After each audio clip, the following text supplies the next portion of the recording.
যাবো কিসে? কয় যানবাহন উপর থেকে আসবে। দেখতে দেখতে একটা যায় নামাজ, আমাদের যে যায় নামাজ আছে এরকম একটা যায় নামাজের মতো মখমলের একটা রফ রফ একটা পরিবহন আসছে, কেমন যেন একটা যায় নামাজ সামনে এসে দাঁড়াইলো। হুজুর বললেন, জিবরিল বললেন, ইজলিস আলা হাযা, এইটার উপরে বসেন। কয় মাসমুহু, ওর নাম কি? কয় ইসমুহু রফ রফ। ওর গতি কেমন? কয় বুরাকের চাইতে 100 গুণ বেশি। চলবে, ওইটা চলতে থাকবে, আপনাকে নিয়ে যাবে, আমার যাওয়া লাগবে না, যাওয়া সম্ভব না। আমার নবী চলে গেলেন আল্লাহ পাক রব্বুল আলামিনের বাড়ি। নবী পাকের সামনে চলে গেলেন। আল্লাহু আকবার। রব নবীর আরশে, নবীকে আল্লাহ পাকের আরশে আজিমের সামনে নিয়ে দাঁড় করছে। নবী রব থেকে আরশের উপরে নামলেন। নামার সময় পায়ে জুতা ছিল, জুতা জোড়া খোলার জন্য হুজুর ইচ্ছা করছেন। আল্লাহ পাক বলেন, ও বন্ধু জুতা খুলো না। জুতা খুলতেছো কেন?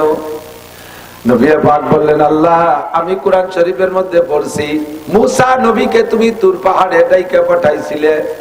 মুসা নবী তুর পাহাড়ে যাওয়ার সময় দুনিয়ার একটা পাহাড়, সেই জায়গা ওঠার সময় তুমি বলেছিলে, ইয়া মুসা ফাকলানা লাইক ইন্নাকা বিল ওয়াদিল মুকাদ্দাসি তুয়া।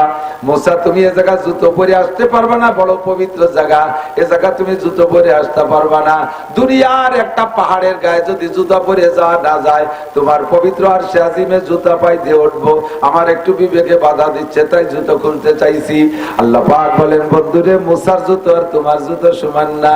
মুসার জুতো জায়গা খুলতে বলছি কারণ আছে, কিন্তু এ জায়গা তোমার জুতো সহ আসলে আমার আরশ তোমার জুতোর ওসিলায় আরো ধন্য হবে।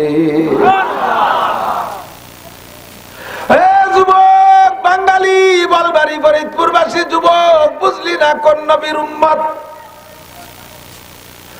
আল্লাহু আকবার। আমার নবীকে আল্লাহ জুতো সহ উঠাইলেন। নবী পাক চলে গেলেন আরশে আজিমে গিয়ে বসলেন। আল্লাহ পাক বললেন, বিবাজিতা ইয়া হাবিবি মিনাদ দুনিয়া, বন্ধু তুমি দুনিয়া থেকে আসো। বন্ধুর বাড়ি বন্ধু আসতে গেলে কিছু না কিছু নিয়ে আসতে হয়। কালিয়াতে যাইতে হয় না, বেড়াতে গেলি কতক্ষণ? আপনারা যান, বেড়াতে যান, যে বাড়ি ঘন ঘন যান সে বাড়ি তেমন কিছু নেন না। যুবক, বিয়ে শাদী করছো যারা যারা করবা, শ্বশুর বাড়ি বেড়ানোর সুন্নত চেয়ে দেই। ডেলি যাবা না, সপ্তাহেও যাবা না, মাসেও যাবা না। বেশি ঘন ঘন গেলি ভালো খাবার পাবা না, লাস্টে আলু ভর্তাও পাবা না। বছরে 1 থেকে 2 বার যাবা, যাবার মতো যাবা, বেটা মানুষের মতো যাবা। ভ্যান ভরিয়া, পিক আপের পাশা ভরিয়া কাঁঠাল, আম, তারপরে বড় বড় মাছ, মালভোগ, রাজভোগ, রসগোল্লা 20 কেজি 50 কেজি নিয়ে যাবা, যাইয়া ঢেলে দিবা। শাউরি খুশিতে দেখবা তোমার জন্য গরু জবই দিয়ে ছেড়ে দিয়েছে। কার কেউ নাই, কালি আমার শ্বশুর শাউরি, কার জন্য নেবো? শ্বশুর শাউরি কোনো সময় খাবে না। জামাইরা এভাবে গেলে শ্বশুর শাউরির কলিজা বড় হয়, পাড়া ভরে বিতরণ করে আর গর্ব করে, আমার জামাই আসছে, আমার জামাই আসবে। পাড়ার সব বিটির অপেক্ষা করে এই জরিনের মার জামাই কবে আসবে। জরিনের মার জামাই, নিজের জামাই আসার কথা কয় না, জরিনের মার জামাই কবে আসবে, সেই জন্য দোয়া করে, জানো টের পাও। আর ডেলি ডেলি যাবা, আলু ভর্তাও দেয় না। আমরা রানবেন না, রান বানি ভান্তা পত্র হয়েছে। জন্মের সত্যি কথা কইছি, ওই কথা নেই কথা। শ্বশুর বাড়ি যাবা, ভালো কিছু নিয়ে যাবা, বছরে একবার। আমি যাই শ্বশুর বাড়ি, বছরে একবার যাই। 20,000 টাকা খরচ আবার শ্বশুর বাড়ি যাতে। সারা পাড়া, হ্যাঁ অবশ্যই, মোটে মানে কি, পাড়ার সবাই অপেক্ষা করে যে অমুকের মার জামাই আসবে, যাবো শ্বশুর বাড়ি যাওয়ার সময় সেভাবে যাবা। আল্লাহর বাড়ি গেছে নবী, আল্লাহ পাক জিজ্ঞেস করছে, দোস্ত দুনিয়া থেকে কি নিয়ে আসছো? খালি হাতে আইছো না মিষ্টি একটা কিছু আনছো? আল্লাহ পাকের সামনে নবী পাক যায় বইসা, আত্তাহিয়াতু লিল্লাহি ওয়াস সালাওয়াতু ওয়াত তাইয়্যিবাত, মিষ্টির ব্যাগ খুলে দিয়েছে, গাড়ির ডালা খুলে দিয়ে কয়, আত্তাহিয়াতু লিল্লাহি ওয়াস সালাওয়াতু ওয়াত তাইয়্যিবাত, আল্লাহ সব পবিত্রতা তোমার। যত জানি ইবাদত, মালি ইবাদত, দৈহিক ইবাদত, মানসিক ইবাদত, যত ইবাদত, যত পবিত্রতা আমার দ্বারা বর্ণনা করা সম্ভব, সব তোমার জন্য নিয়ে আসছি। দুনিয়ার কেউ কিছু পাবে না, সব পাইবা তুমি। ইবাদত পাবে কে? জিকির পাবে কে? শুকর পাবে কে? ইবাদত বন্দেগী পাবে কে? সবকিছু পাবে আবার আল্লাহ। সমস্ত পবিত্রতা একমাত্র কার জন্য? ফুলের মতো পবিত্র, বরঞ্চ ফুলের চাইতে কোটি কোটি গুণ পবিত্র কে? আমার আপনার নেতার চরিত্র তো ফুলের মতো পবিত্র। একটু বিড়ি খায় কি হবে, একটু গাঁজা খায়, একটু এবার খায়, হাত পাইলে একটু জিনা করে, ওতে কি হবে? আর একটু টনমন মারে, ওতে কি হবে? ফুলের মতো পবিত্র। ফুলটা কি মনে হতো তাই বুঝলাম না। কোন ফুলের মতো পবিত্র? চরিত্র পবিত্র। নামাজ নাই, রোজা নাই, দাঁত বাজে না, পাশে বসা যায় না, বিড়ির গন্ধে জ্বালায় বক বক করে বিড়ির গন্ধ বাইরে, তার চরিত্র আবার ফুলের মতো পবিত্র। আবার চাটাম দেয়। হাদিসে আসছে ইজা মুদি আল ফাসিকু গজিবার রব, দাড়ি কাটা, মদ খাওয়া, গাঁজা খাওয়া, বেনামাজি, বেপরদা, পাশাবের প্যান্ট পরে, সবগুলো ফাসিক। এদের প্রশংসা যখন মুসলমানে করবে তখন আল্লাহ রাগ হইয়া আল্লাহর গজব আসমান থেকে নাজিল করতে থাকে। কার প্রশংসা করে মিছিল দেবে? আর মিছিল দিতে যাইয়া এই নির্বাচনের সময় 90% মানুষ মুশরিক হয়ে যায়। আল্লাহর গজব নির্বাচনের বছর হয় সেই বিশেষ করে বাংলাদেশে। কি কয়? বোতল ভাইকে দিলে ভোট, শান্তি পাবে দেশের লোক। বোতল ভাই যেখানে, আমরা আসি সেখানে। বোতল ভাইয়ের চরিত্র ফুলির মতো পবিত্র। বোতল ভাইয়ের পরিচয় গরিব দুঃখীর দরজায়। বোতল ভাই যেখানে, আমরা আসি সেখানে। বোতল ভাই পায়খানায়, আমরা জেলখানায়, আমরা সবাই পায়খানায়। লাস্টে বোতল ভাই জেলখানায়, আমরা সবাই পায়খানায়। বোতল বাইরে ভোট দিলে শান্তি পাবে, কোরআন হাদিসে কোন জায়গায় লেখে? আল্লাহ কয় শান্তি পাইতে হলে 2টা মার্কায় ভোট দিতে হবে। কয়টা? শান্তি যদি পাইতে চাও 2টা মার্কায় ভোট দাও। শান্তি যদি পাইতে চাও, একটু বলেন নেকি হবে, গুনাহ হবে না ইনশাআল্লাহ। এমন 2টি মার্কা কব, তার নাম করলিও নেকি হয়। শান্তি যদি পাইতে চাও, নৌকা ধানের শীষ, লাঙ্গল দাড়িওয়ালা, এই গল পাটকুষ্টা। এবার মার্কা হয়েছে ঘোড়ার কুষ্টা। পাট মার্কা না, সোনালি আস না, পাট সোনালি আস। পাটরে কি কয়? কুষ্টাও তো কয়। কুষ্টা গতি গতি ঘোড়ার কুষ্টাও কয়। মার্কা আল্লাহ হেফাজত করুক, আমিন। 2টা মার্কা কি? 1 নম্বরে কোরআন মার্কা, আর 1 নম্বর দ্বিতীয় হলো হাদিস মার্কা। প্রার্থী কয়জন? প্রত্যেক মার্কায় আলাদা প্রার্থী আছে, আছে না নাই? কোরআন মার্কার প্রার্থী কে? হাদিস মার্কার প্রার্থী কে? মুহাম্মাদুর রাসূলুল্লাহ। আমি কই না, আল্লাহ কয় ওয়ালাউ আন্না আহলাল কুরআ আমানু ওয়াত্তাকাও। হে দুনিয়ার মানুষ, জেনে নাও, শান্তি যদি পাইতে চাও তাহলে 2টা কথা, 2-এর মধ্যে শান্তি আছে। 1 নম্বরে আল্লাহকে বিশ্বাস করো, 2 নম্বরে নবীকে মানো। 1 নম্বরে কোরআন মানো, 2 নম্বরে হাদিস মানো। 1 নম্বরে ফরজ ধরো, 2 নম্বরে সুন্নাত ধরো। 1 নম্বরে ঈমান আনো, 2 নম্বরে আল্লাহকে ভয় পাও।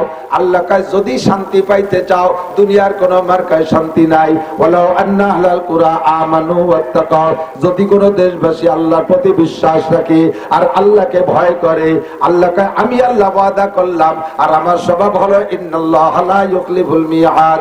আমার আল্লাহ কোন কাজে ওয়াদা করলে খিলাফ করে? জোর হলো না? আল্লাহ খেলাপ করে, আদাও আল্লাহ খেলাপ করে না। আল্লাহ মুনাফিক না, আমাদের মতো প্রলোভন দিয়ে চলে যায় না। এবার আমারে ভোট দেন, দেখায় ছাড়িয়ে দেবো কি করি, দেখায় ছাড়িয়ে দেবো, দেখেন কি করে ছাড়িয়ে দেই। একেবারে রাস্তা কাটিয়ে খাল বানাই দেবো, 12 মাস কাল নৌকো বেয়ে বেড়াইতে পারবেন। আসমান ভেঙে জমিনে নামাবো, লাঠির মধ্যে মুগুর ভরবো, দেখেন কি করে ছেড়ে দেই, খালি ভোট দেন আমারে।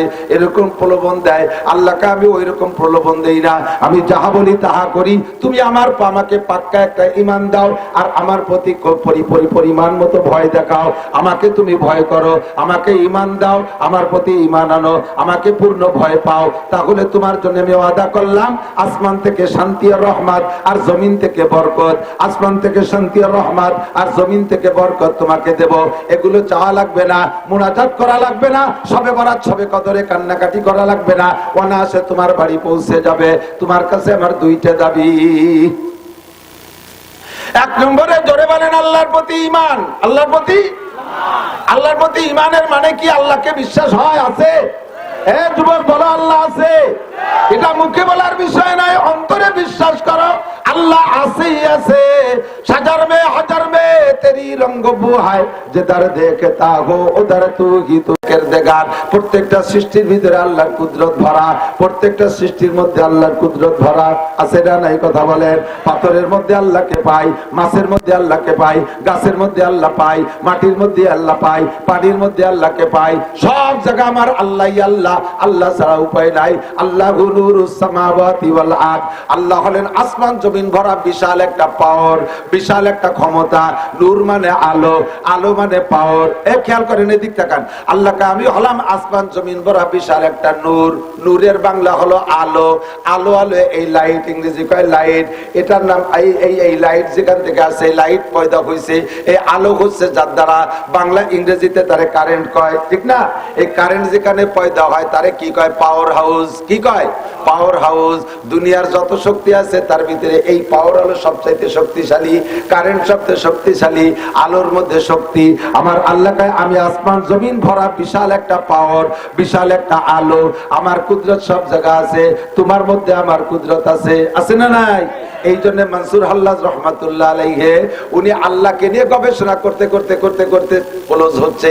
আসমানের মধ্যে আল্লাহ, সূর্যের মধ্যে আল্লাহ, চন্দ্রের মধ্যে আল্লাহ, তারকার মধ্যে আল্লাহ, পানির মধ্যে আল্লাহ, বাতাসের মধ্যে আল্লাহ, মাটির মধ্যে আল্লাহ, গাছের মধ্যে আল্লাহ, মাছের মধ্যে আল্লাহ, খাদ্যের মধ্যে আল্লাহ।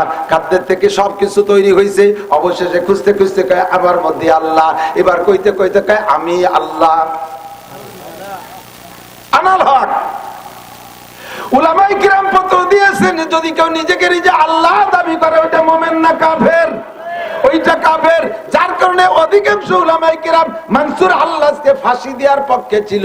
আর যারা সাহেবে মারেফাত ওই রকম যারা চক্ষু দিয়ে থাকে তারা কয় কি আল্লাহ গুপ্তে ফিরআউনে আনাল হক গাছতে পাস, গুপ্তে ফিরআউনে আনাল হক গাছতে পাস, গুপ্তে ফিরআউনে আনাল হক গাছতে পাস, গুপ্তে মনসুরে আনাল হক গাছতে পাস। ফিরআউন আনাল হক কইছে আমি আল্লাহ, সে আল্লাহর কাছে অভিশপ্ত হয়ে গেছে।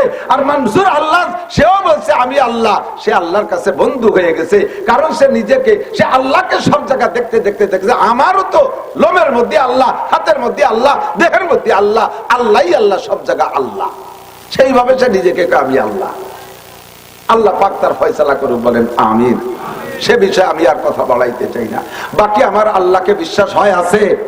যারা আল্লাহকে 100% বিশ্বাস করে, 100% বিশ্বাস করে, মনের অজান্তে ভুলেও ওই লোকটা নামাজ ছাড়তে পারে না। নামাজ আল্লাহকে যে বিশ্বাস করে কিয়ামতে আল্লাহর সামনে দাঁড়াইতে হবে কি হবে না? কতক্ষণ মানুষ মাটি দেওয়ার সময়, মাটি দেওয়ার সময়, 3 মুঠ মাটি দেওয়ার সময় কি বলেন? মিনহা খলাকনাকুম, এই মাটি থেকে তোমারে বানানো হয়েছে। অফিহা নুইদুকুম, এর মধ্যে তোমাকে আনাই হবে। অমিনহা নুখরিজুকুম তারাতান উখরা, আল্লাহ কাই মাটি থেকে তোরে আবার উঠাই ছাড়বো। কুল্লু নাফসিন যায়িকাতুল মাউত সুম্মা ইলাইনা তুরজাউন, সব প্রাণী মরণশীল, সমস্ত মানুষ মরিয়া যাইবা, আবার মরা পর্যন্ত শেষ না। সকলকে আবার আমি আমার কাছে ফিরায় আনবই আনবো। কুল ইন্নাল মাউতাল্লাযী তাফিরুনা মিনহু ওয়া ইন্নাহু মুলাকীকুম সুম্মা তুরাদ্দুনা ইলা আলিমিল গায়বি ওয়াশ শাহাদা। এ যুবক পোলাপান, ভালো করে মনে রাখ কথা, এদিক সেদিক খেয়াল করিস না। সমস্ত মানুষ মরবে, আবার সকলকে আল্লাহর সামনে উঠানো হবে। আল্লাহর সামনে উঠানোর পরে তুমি ইচ্ছা মতো ওই ফাঁকা মাঠ পাইয়া যেদিক সেদিক খুশি চলে যেতে পারবা না। ফেরেশতাকে কাছে জিজ্ঞেস করবা ময়দানে মাশারে উঠে, ভাই বেহেশতে কোন দিক? হয়তো বেহেশতে তো এই দিক। তাহলে আমি আসি, তোমরা দোয়া করো। এই কইয়ে কি তুমি বেহেশতের দিক চলে যেতে পারবা? অতগুলো আইসর না। ওই জায়গায় দাঁড়ানো লাগবে। 4 প্রশ্নের জবাব।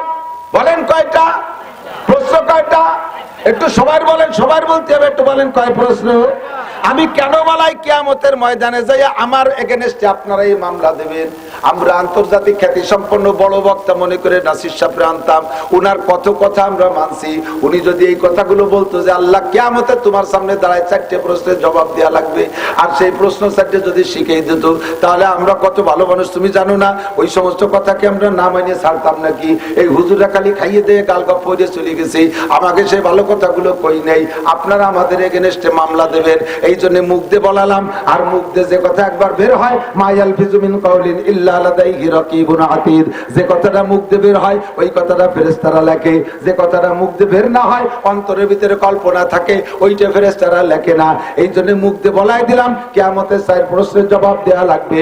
ওদিন আর আমার বিপক্ষে মামলা দিতে পারবেন না, জবাব আপনাকে দিতেই হবে। ওয়াকুল্লা ইনসানিন আলজামনাহু তাইরাহু ফি উনুকিহি ওয়া নুখরিজু লাহু ইয়াওমাল কিয়ামাতি কিতাবান ইয়ালকাহু মানশুরা। ওই যুবক, আবাল, বৃদ্ধ, বনিতা, দোকানদার, ব্যবসায়ী যারা আছে, পর্দার আড়ালের মা ও বোনেরা, যে যে জায়গায় যত রাত্রে, যত অন্ধকারে, যত নির্জনে, যত গভীর জঙ্গলের মধ্যে যাইয়া গুনাহ করো, নেকি করো, সবগুলো আমার আল্লাহ দেখে কি দেখে না? ও জায়গা ফেরেশতা আছে না নাই? ওরে গোয়েন্দা ফেরেশতা আছে না নাই? মুসাদ, ওই যে এই ইসরায়েলের গোয়েন্দার নাম হলো মুসাদ, ওরা এই সব জায়গা আছে, আমাদের মধ্যে বসা আছে। যারে টার্গেট করে তারে কিভাবে অপহরণ করে নিয়ে মেরে ফেলে, জীবনে দুনিয়ায় তার সাথে দেখা হয় না, হাসরের মাঠে দেখা হবে। মানুষের মধ্যে যদি এমন গোয়েন্দা তারা বানাইতে পারে, আমার আল্লাহ পাকের মোসাদ গোয়েন্দা গ্রুপ এর চাইতে কোটি কোটি গুণ শক্তিশালী। কথা কোন ঠিক ঠিক না?